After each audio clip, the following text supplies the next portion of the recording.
Good morning. This morning, the topic in Traktung's book is the guru-disciple relationship in Islam. So here we go. The Vajra master in Islam. The exoteric social form of Islam is at best profoundly uncomfortable with the idea of mystical transfiguration. At the same time, Islam has from its beginning had schools of mystical transmission.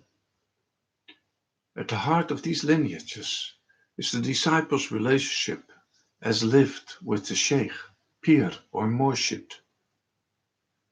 In the Sufi tradition, the intoxication that banishes separation between one's mind and heart and the mysterious dimension of divine love is bridged through disciplined mystical practice under the guidance of a spiritual master.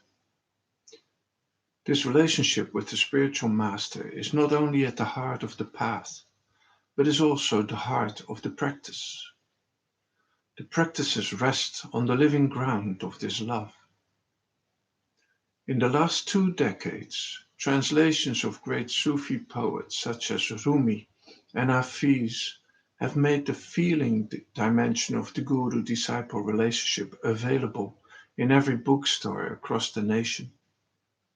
They have become part of the fabric of our culture. And here's a short poem from Rumi. He says, I'm a river.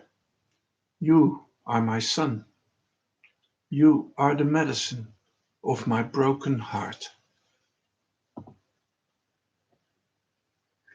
In another place, Rumi says, whoever travels without a guide needs 200 years for a 2-day journey.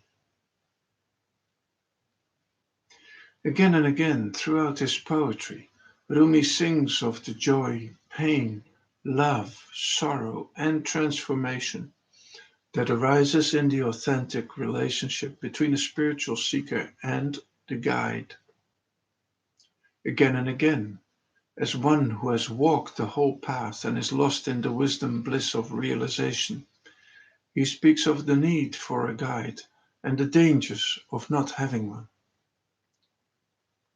Do not spurn a guide, he says. The guide, the spiritual master, is nothing short of divine intercession. On the mystical path of Islam, the student studies under the guidance of a master until both are deeply satisfied regarding the sincerity and competence of the other. It is at this time that the master chooses to initiate the student into the order. Within the initiation, both accept the mutual bond or pledge, what in Vajrayana we call samaya. The disciple pledges to follow the spiritual guidance of the master implicitly. The master pledges to never forsake the disciple and to guide them through the stages of the path. The living transmission from heart-mind to heart-mind must take place in a context of tremendous human maturity. Problems arise when the master or disciple fails to cultivate this context.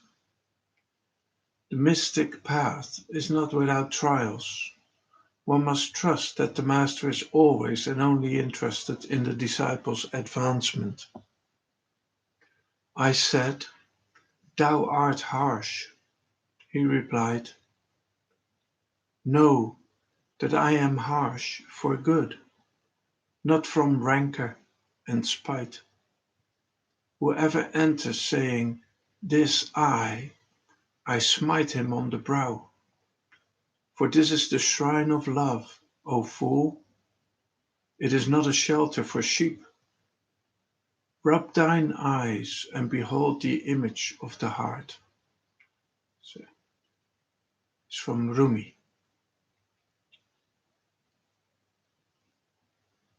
For the disciple, faith and devotion develop naturally over time as the love responds to what is sublime.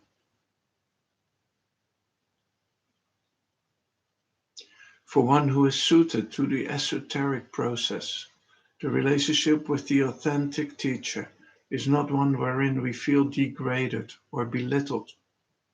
It is the crucible wherein the gold within our being is purified and revealed. The great sculptor Rodin said of his work, "I do not create, I strip away and reveal the essence."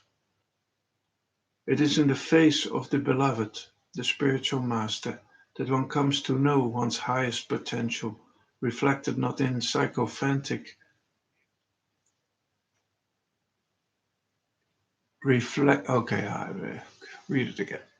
It's in the face of the beloved, the spiritual master, that one comes to know one's highest potential, reflected not in sycophantic imitation, but in the true flowering of unsullied wholeness in all its manifestations.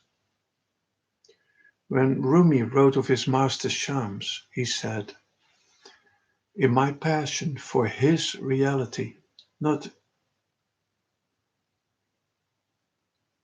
ah, in my passion for his reality, not even care of safety remained. By the grace of his help, I became safe." Dear friend, I know this has been a long letter, and I hope there's been some benefit for you in it. It's my prayer that you will not allow the purveyors of shallow consumerism to blind your eye to the beauty of different styles and approaches to wisdom. Let us all be happy to be sheep, ants, spiders, or tigers, because we're also human beings engaged in the spiritual pursuit. We can learn to accept and even rejoice in differences. Those who wish to enter the sublime esoteric Vajrayana path may do so only by accepting the relationship with the Guru. Guru is a fundamental axiom of Vajrayana. Those who do not want a Guru can practice other Buddhist paths that do not depend on this relationship. Find a path you can love, a path whose tradition displays its power, grace, and beauty, and bind yourself to that path. Look and consider with care, but then enter wholeheartedly as a warrior of compassion. This will give great meaning and joy to your life. With love, Traktung.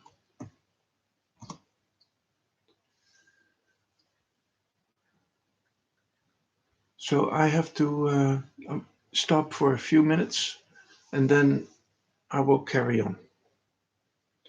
So I'll see you again in a few minutes.